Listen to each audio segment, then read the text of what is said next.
Трка за слободна вила во Маврово. Предстојните новогодишни празници ги вжештија телефоните на огласувачите кои издаваат викенд куќи во македонските ски центри.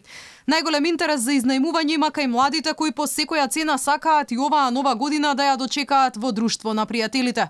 Особено откако владата им забрани на угостителите да работат по 21 часот. Но дали желбата за организиран дочек на празниците во ек на пандемија може да создаде нови, поголеми кластери? Ако се остварат тоа што секој ден ако отворите оглас има изнајмуваме викендица, бараме викендица и така натаму, младите бараат издувен вентил. Ако сакаме идното лето конечно да се опуштиме како луѓе, дајте оваа година да ги прерипаме сите овие слави што се пред нас, новогодишни и божикни празници.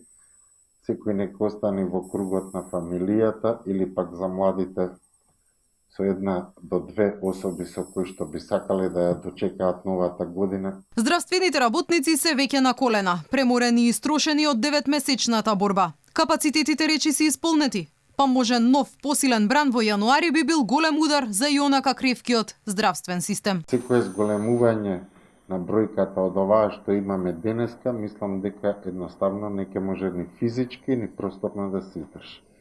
Голем дел од медицинскиот персонал исто така, покрај заморот, е заболен, е вон строј, така што мислам дека реално капацитетите ни се тука. Од стартот на пандемијата, клиниката за токсикологија е триажен центар низ кој минуваат ургентните случаи. Дневно екипите на итната помош им носат по 20 на пациенти во животозагрозувачка состојба. Оние кај кои брзиот тест ќе покаже позитивен резултат се препраќаат на инфективна или на неврологија.